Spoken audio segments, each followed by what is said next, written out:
Miarabantsika rehetra fandaraka ny fandarana santé hebdo manasa anareo hatrany tenako a hiaraka aminay hatramin'ny farany ho an'ny fandarana izay manay amin'ity androany ity.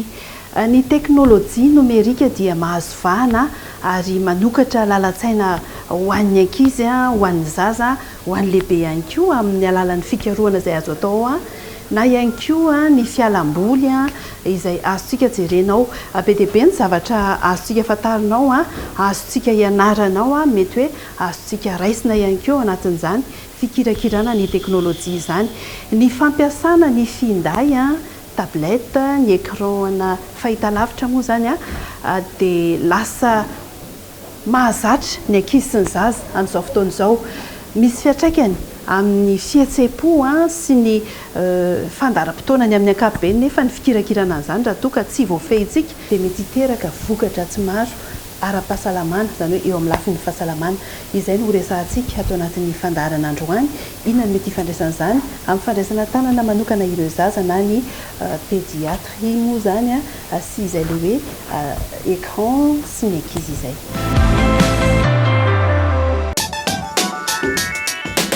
Tsy azo hidivirana ny fampiasana ny teknôlôjia nomerika amin'izao vanim-potoana iainana izao. Mikirakira finday, mijery fahitalavitra, mampiasa ordinatera, samy misy efitra na écran avokoa.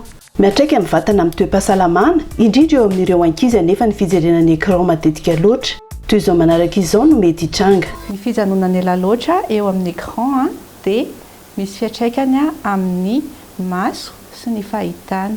Izany hoe mety ho reraka loatra na mety ho simba ny fahitana. Vokatry ny hazavana izay miantefy eo amin'ny mason'ny zazakely ary miditra any anatin'ny atidoha dia mety hitondra fikorontanana eo amin'ny torimaso. Fikorontanan'ny torimaso io mitondra harerahana ho an'ny vatan'ny zazakely mandritra ny tontolo andro.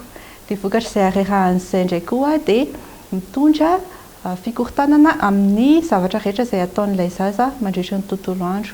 Tafiditra ao anatin'izany ny fidinan'ny fari-pahaizana, fidinan'ny fitadidiana ary ny tsy fahaizana rehefa any ampianarana. Manaraka an'izay ny fivezivezen'ny sary aingana loatra eo amin'ny écran dia mahatonga stimulation na hetsika aingana loatra ao anatin'ny atidohan'ny zaza ka mampatonga agitation na fipelipelehana loatra ary mampatonga irritabilité izany hoe lasa kizitina ilay zaza.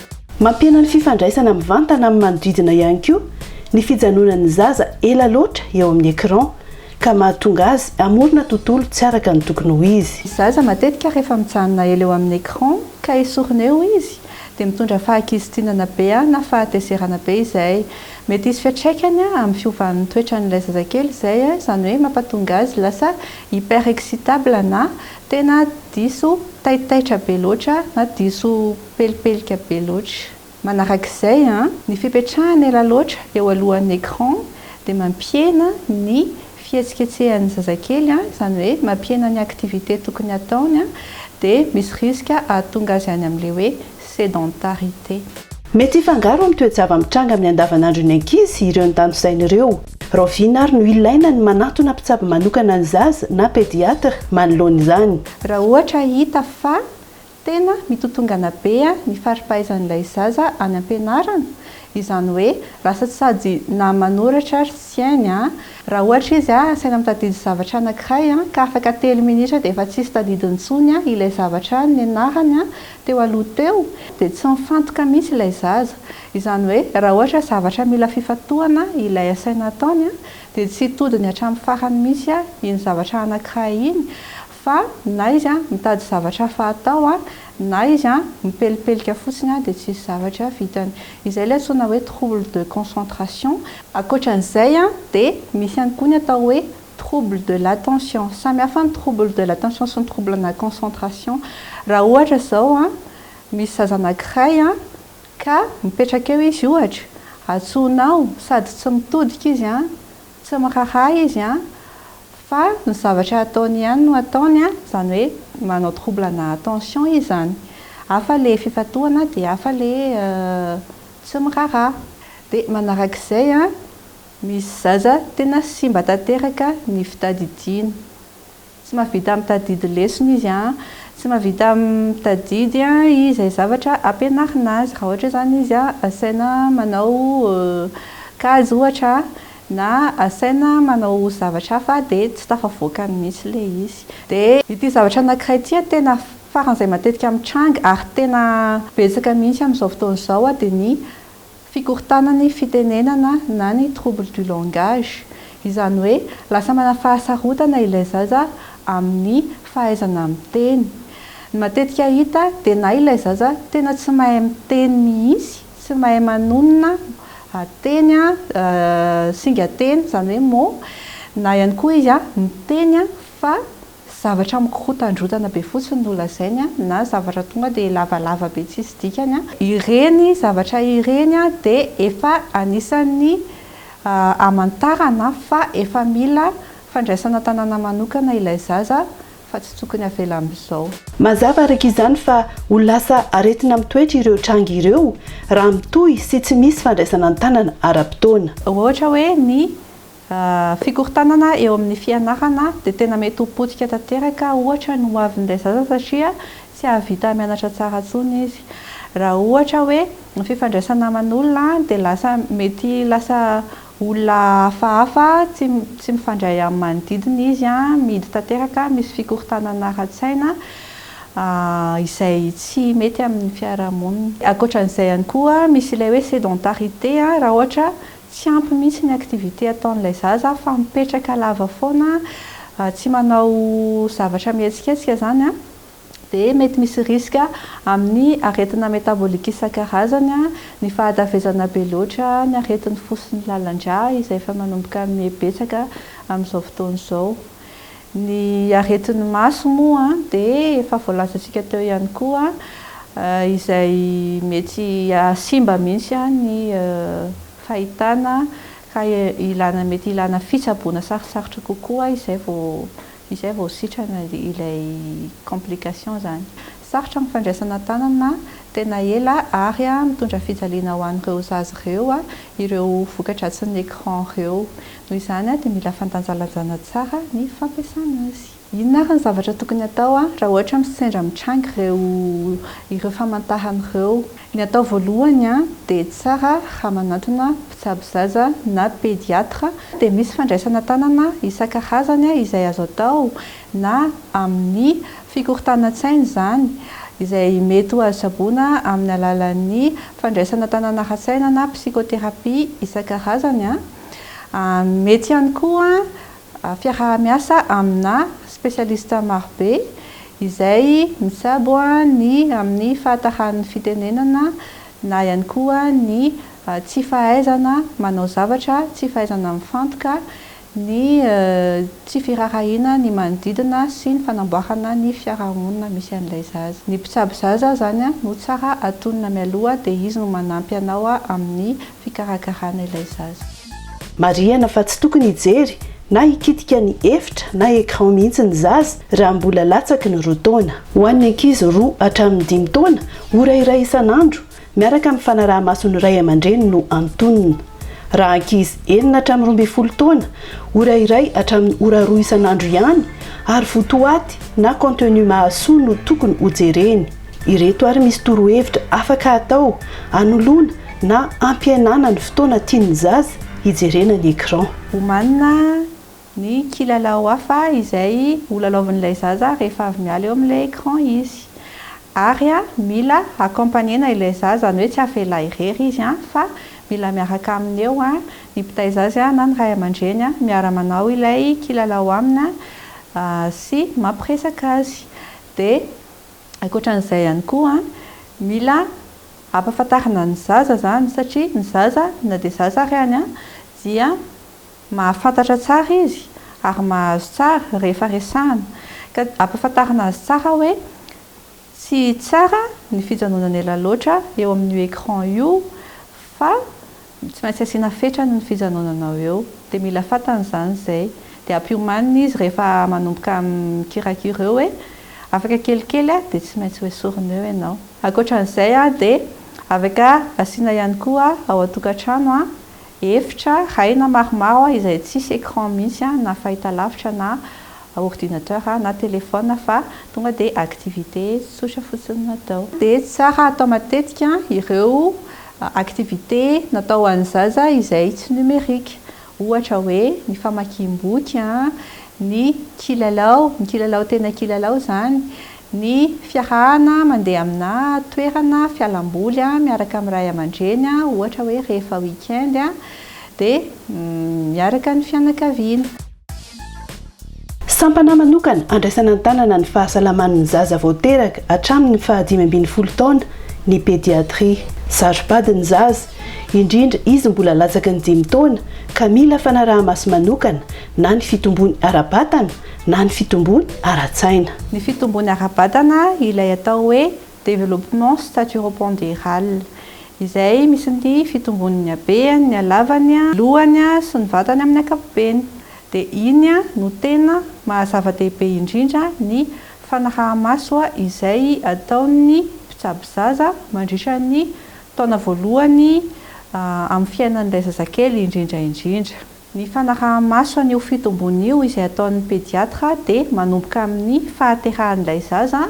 Manaraka an'izay eo amin'ny herinandro taorianana aterahan'ilay zaza eo dia avy eo rehefa feno 2 volana ilay zaza dia avy eo isam-bolana mandra-pahatonga ny faha-enimbolana dia manomboka eo amin'ny faha-enimbolana indray no hitan'ilay mpitsabo zaza hoe atao isaky ny hafirina indray isaky ny 2 volana sa isaky ny 3 volana ny fanaraha-maso an'io fitombony zaza io. Dia eo amin'ny andaniny indray misy ny développement psychomoteur, izany hoe ny fitombony ara-tsaina. Misy famantarana ihany izay azon'ny ray aman-dreny jerena sy arahana maso amin'ny zaza. Ohatra hoe raha ohatra feno 2 volana ny zazakely dia tokony efa miarina ny lohany. Raha ohatra izy feno 3 volana dia efa mahay mitsika, 4 bolana tokony mahay miome, 9 bolana izy manomboka manarinarina ny lamosiny, eo amin'ny entre ny 12 volana ka hatramin'ny 12 volana eo izy manomboka manasotratsotra ny tongony sy manankianka. Fa zany hoe izany moa tsy dia tena misy hoe fixe be hoe tsy maintsy eto fa arakaraka ny fitombon'ilay zaza sy ny tontolo misy azy ihany. Toy izay ihany koa ny firesahana, efa misy famantarana izay hoe hatreto amin'ity fetrity efa tena tara kosa raha ohatra ilay zaza mbola tsy mahay miteny zavatra toy izao na toy izao. Arena ny zanaka, sarobidy loatra ho azy ireny ny fahasalamana. Haintsika tsara fa saropady ny fahasalaman'ny zaza ary mbola mare foana ny zaza rehefa mbola latsaky ny 5 taona dia izay rehetra tafiditra anatin'izay le fitombony ara-batana sy ara-tsaina izay saropady avokoa. Entanina isika zany hanara-maso ny zanantsika ao an-tokantrano ao amin'ny fampiasana sy ny fandraisana ireny finday sy ny écran ireny hisorohana ny loza mety hoe manantanina ireo zanantsika ireo. Raha misy ireo fambara izay efa nambaran'ny dokotera teo ihany mety anaitra na anitikitika na manova ny andavanandro ny fahazaran'ny zanaka ao sy ny fitombony dia manatona ireo mpitsabo natokana ho an'ny ankizy na ny pédiatre moa zany izy indray avy eo ny manoro hevitra amin'izay tokony ho ale na izay tokony ho ataona ny fandraisana tanana mifandraika amin'izay mety ahazony zanantsika izay. Avelantsika eo ary ny mahakasika ny lohahevitra anankiray iny ny lohahevitra faharoa izay hoentina ato anatin'ny fandarana kosa dia resahantsika manokana mahakasika ny aretin'ny taolana sy ny ozatra sy ny nofona ny manodididina azy eo ny tendinite na ilay aretina mahazo ny ozatra mampitoy ny nofo sy ny taolana, ny ostéopathe izay miandraikitra manokana ihany koa ny fitsaboana an'izany taolana izany no hitondra ny fanazavana ato anatin'ny fandaharana. Fivitosana na faharariana mitranga amin'ilay ozatra mampitoy ny taolana amin'ny nofo ny tendinite raha hazavaina tsotra. Fanatanjahantena be loatra, fihetsika miverimberina na fipetrahana maharitra amin'ny toerana iray no isan'ny antony mahatonga ny tendinite amin'ny ankapobeny. Be da be ny mety fisehoana miankina amin'ny faritra sy maso an'ilay olona, miankina amin'ny zavatra ataon'ilay olona koa. Ohatra hoe ny mpanao tennis de table rehefa mihetsika foana ilay tanany iny dia marary ny tendon amin'ny tony faritra toa. Na mpanao tennis tsotra zao dia marary ny tendon ety amin'ilay mihetsika foana zany ilay tendon. Raha ohatra zao hoe ratsy fanjo ilay olona dia mety mienjana ilay tendon aty dia mahatonga loatra ilay mila-pandina ireny dia lasa ohatra misy ohatra mivokona ty ambadika ty ohatra an'izay hoe patapata zavatra foana le olona dia misy muscle zao anatin'ny kibo ao muscle psoas dia misy tendon nipetahany amin'ny taolana dia lasa marary dia lasa misy marary ao anaty kibony ao efa tsapainao dia hitanao le tendon marary amin'izay fotoana izay dia miankina amin'le olona foana mety hoe mpanao boly izy dia mety tratran'ny tendinite koa any amin'ny randrony any na any amin'ny siviany miankina amin'le faritra zany fa le farariana mitovy daholo marary ohatran'ny marary etsatetena hoe marary le tendon dia ohatran'le marary etsaretsika zany izy mifandraika amin'ny antony na tonga ny faharariana avy amin'ny tendinite no fandraisana ny tanana atao miainga amin'ny fanombanana ny toe-java-misy ataon'ireo mpitsabo manokana ny ozatra sy ny taolana na ny ostéopathe izany arahana teknika analefahana ny fanaintainana sy ny fivitosana ary amerenana ny fahafahana indray manao ireo fihetsika mahazatra amin'ny andavanandro ohatra marary zao ny aty amin'ny faritry ny soroka ambony aty dia mety misy taolana mivilana zany amin'le olona le matory mivilana mamparary anazy dia anjaran'ny ostéopathe zany mijery aiza le taolana mivilana dia manitra le taolana mivilana dia relâcher le tendon avy eo tsy arary ohatra hoe le manao tennis le resantsika teo zao dia jerevina zany zay taolana mihetsika aty dia anjaran'ny ostéopathe mamahan'le tendon tsy arary ohatra zany aky faritra tsiray amin'le vatantsika raha ohatra aty amin'le psoas le resantsika teo zao dia misy exercice ampanaovana anazy dia misy fandraisana le tendon koa tsy arary dia aty amin'ny genou koa aty amin'ny lohalika ny tena betsaka tendinite koa dia mpanao baolina sy mpanao basket ireo efa marary zany le tsy afaka mifotra tsy afaka mitsotra raha vao manao zavatra dia marary le lohalina dia tsapainao dia hitanao ty le tendon dia relâchenao le tendon zay fotoana zay dia io tendon io zany raha ohatra hoe misy olona zao tsy aty amin'ny kibony aty le psoas teo resantsika misy efa hoe rotaona heritaona tsy sitrana mihitsy jerevana tsapany sitra tsinitsinina dia tsapainao dia hitanao hoe tendinite dia hita zany le colonne satria am'le colonne mipetaka le muscle fa problemana tendon marary zany raha voorona izy dia vao maika marary raha hinanana ty inflammatoire tsy mety sitrana hinanana ny tadika tsy mety sitrana dia afaka mieritreritra anao mety tendon marary ny olo ty amin'izay fotoana izay dia mahafany tendon koa izy tsy hita amin'ny radio tsy hitanao hoe atao radio tsy atao inona fa tanana mitsapa ihany mahafantatra hoe misy tendon marary amin'ity zavatra ity dia natao scanner CRM ho tsy hita satria ozatra ohatran'ny nofo rehetrarehetra izy fa izy fotsiny marary dia izay mahafany ostéopathe zany ny tanana ny tena miasa amin'ny ostéopathie dia ny tanana mitsapa dia tanana mamantatra dia tanana no mijery izay tsy mety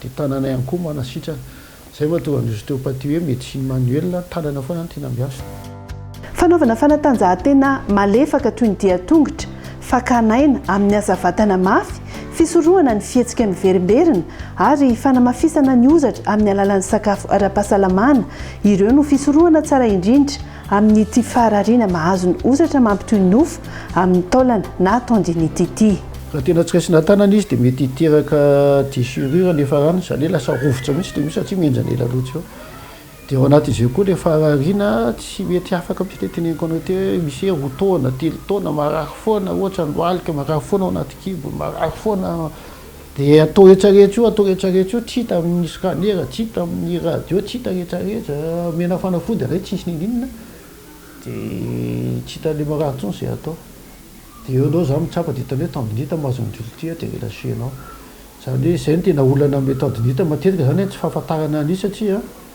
tsy dia tena hoe mpitsanga matetika loatra izy ary mitsabo azy raha tsy tena efa zatra anazy zany dia sarotra mitsabo anazy satria tena itsika izay tsy maintsy ahitsy aloha le taolana dia izay vao relâchena le muscle fa matetika zany mivilana le taolana dia mirikotra le muscle dia lasa marary le tendon mpanao tennis mpanao lomano fanatanjahantena rehetrarehetra io dia any zany dia efa mila étirement le olona avant dia après le sport zay atao rehetrarehetra tokony manao étirement foana aloha dia arina rehefa anao sport mba hampalefaka le muscle fa any ny tena olana anankiray amin'le tendinite dia misy koa ny fanafody zay manimba ny tendon dia tena malaza moa zany le ataontsika hoe tendon d'Achille le ty amin'ny ambanin'ny cheville dia efa mihinana fanafody le mamparary azy loha dia mandeha dia tena mipokatra amin'ny basy tonga dia tapaka na mitsambikina dia tsy afaka mitsinga ntsony izy avatany hoe tapaka le izy dia tsapainao moa zany dia tena tapaka le tendon dia iny tsy maintsy zairina fa tsy vita hoe ostéopathie na dokotera tsotra tsy maintsy zairina le tendon am'izay fotoana. Raha jaivana fomba fanao ara-pahasalamana mifantoka amin'ny fanarenana ny vatana amin'ny alalan'ny teknika manokana toy ny fanotsiana sy fanetsehana ny ostéopathie. Taolana rehetrarehetra amin'ny vatana dia mihetsika tolotololy hatramin'ny taolana doha toy ny taolana tanana taolana rehetrarehetra io mihetsika daoly dia efa tsy mihetsika amin'ny taolana ray amin'roana ohatr'izay dia mitehaka fararina amin'ny olona. Dia ny ostéopathe zany mitsapa mijery azy ilay tsy mihetsika dia izy manamboatra an'iny hampihetsika azy. Izay ny dikany eo manapoaka etsehana izay tsy mihetsika fa rehefa tsy mihetsika izy dia mitehaka fararina sy tsy fehitezina amin'ny vatan'ny olona. Raha tsotrona kosa ny ostéopathie dia hoe fiainana dia fietrehana hoe mouvement fiainana dia efa tsy mihetsika ianao dia namamaty dia ny asan'ny ostéopathe manitsika anao mba tsy ho faty. Zay zany fomba fijery hafa koa ny ostéopathie manitsika ny fahatsapana fanaitanana fivitosana fahasarotana amin'ny fivezivezena amin'ny faritra voankasika dia isan'ny mety ho sorotry ny fahararian'ny tendon ilay ozatra mampitohy nofo amin'ny taolana. Isan'ny fitsaboana azo atao ny fandraisana tanana amin'ny alalan'ny ostéopathie. Izay ny masaka no entinay tato anatin'ny fandaharana androany ankasitrahanareo niaraka taminay hatramin'ny farany aza misalasala. Raha mbola misy fanontaniana tiana ho apetraka na lohahevitra ihany koa tiana entina ho adiadiana ato anatin'ny fandaharana. Amin'ny heriny toy izao lohahevitra hafa anankiroa indray no entinay ho anareo mpijery. Mankasitraka dia mirary soa tompo mandrafeo indray.